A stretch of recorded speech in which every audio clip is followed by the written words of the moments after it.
புத்தகத்துல திரு S G Surya காந்தியை பற்றி ரொம்ப ஒரு அற்புதமான கம்பாரிசன் செஞ்சிருக்காரு. காந்தி எப்படி உலக தலைவர்களாக ஆனார், தேச தந்தையானார், ஏன் அதே மாதிரியான ஒரு கொள்கை சித்தாந்தமும் உத்வேகமும் கொண்டிருக்கக்கூடிய வீர சாவர்கர் ஆக முடியல அப்படிங்கிறத ரொம்ப அழகா சொல்லும் போது அந்த பிம்ப அரசியல் அப்படிங்கிற ஒரு வார்த்தையை கொண்டு வரார். இன்னைக்கு இருக்கக்கூடிய அரசியல்வாதிகள் ரொம்ப முக்கியமானது, தம்பி எஸ் ஜி சூர்யாவுக்கும் சேர்த்தே அந்த மாதிரியான ஒரு பிம்ப அரசியல் ரொம்ப பியூட்டிஃபுல்லா நடந்தது. அதனால எல்லாராலையும் போற்றப்படக்கூடியவர்களா காந்தி தன்னுடைய உழைப்புக்கும் தியாகத்துக்கும் சரியான அங்கீகாரத்தை அவர் அங்கு பெற்றார்.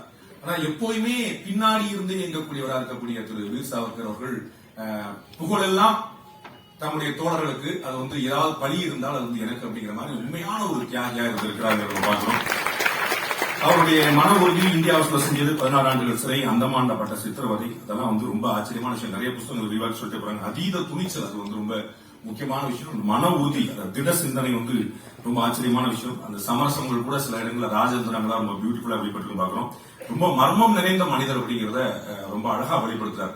அவரை யாராலையுமே யூகிக்க முடியல, கணிக்க முடியல அப்படிங்கிறது ரொம்ப ஒரு பெரிய விஷயமாவே இருந்துட்டு இருக்கு.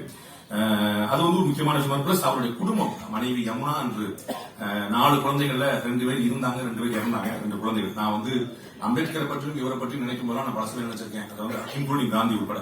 காந்திக்கோ அல்லது சாவர்கருக்கோ அல்லது அம்பேத்கருக்கோ மனைவியா இருக்கிறது எவ்வளவு கஷ்டம் யோசிச்சு பார்க்கணும். நமக்கு மனைவியா இருக்கிற ரொம்ப கஷ்டம், அது வேற விஷயம், கஷ்டம் இருக்காங்க.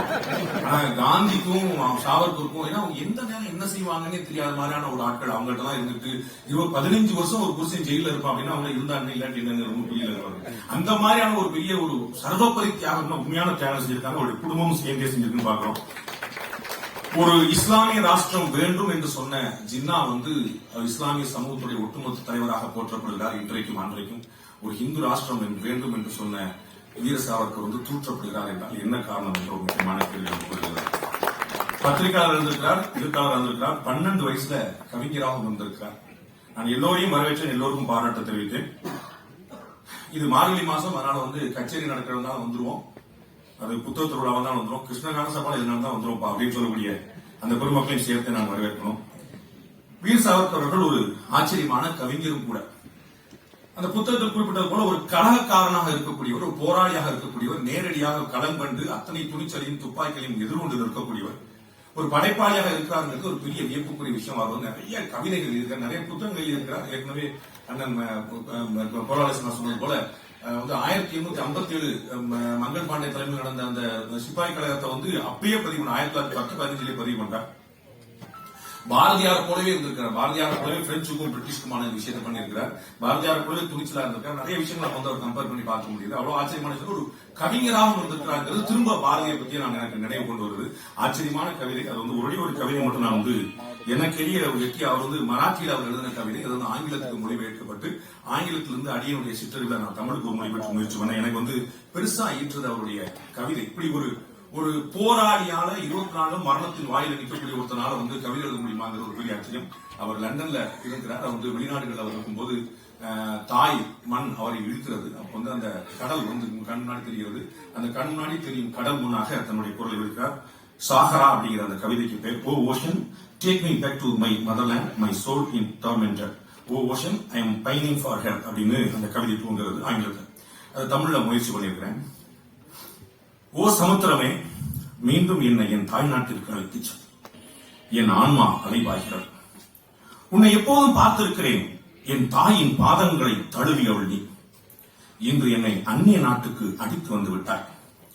இயற்கையின் பன்முகம் அறிய அழைத்து வந்து விட்டாய். என் தாயின் இதயம் வேதனையால் விம்முவதை அறிந்ததும் நீ என்னை அழைத்து வருவதாக அவளுக்கு உறுதியளித்தாய். நான் நம்பிக்கையோடு இருந்தேன். உலக அனுபவம் அவளது சேவைக்கு உதவும் என நினைத்திருந்தேன். விரைவில் திரும்புவேன் என்றே அவளிடம் விடைபெற்றேன். ஓ பெருங்கடலே, இப்போது நான் தாய்நாட்டிற்காக துடிக்கிறேன். மான்குட்டியை சிக்க வைத்த வலை போல நீ தந்த வாக்குறுதி என்னை ஏமாற்றியது. இந்த பிரிவை இனி என்னால் தாங்க முடியாது. இரவற்ற இருள் என்பதால் என்னால் தூங்க முடியாது. அறப்பூக்களை அடுக்கி வைத்திருந்தேன், அவற்றின் வாசம் தாய் மண்ணுக்கும் நறுமணம் தரும் என்ற நம்பிக்கையில். அன்னைக்கு பலன் தராத அறிவோ அறமோ இருந்தென்ன இறந்தென்ன. என் மண்ணில் முளைத்த மாம்பழம், அந்த தோட்டத்தில் பூத்த பூக்கள், செடிகள், கொடிகள், நடுவிலே பூக்களின் ரோஜாக்களின் இழந்து தவிக்கிறேன். ஓ இந்திய பெருங்கடலே, நான் தாய்க்காக இயங்குகிறேன், என்னை மீண்டும் அவளிடம் அழைத்துச் செல், நான் தாய்க்காக இயங்குகிறேன்.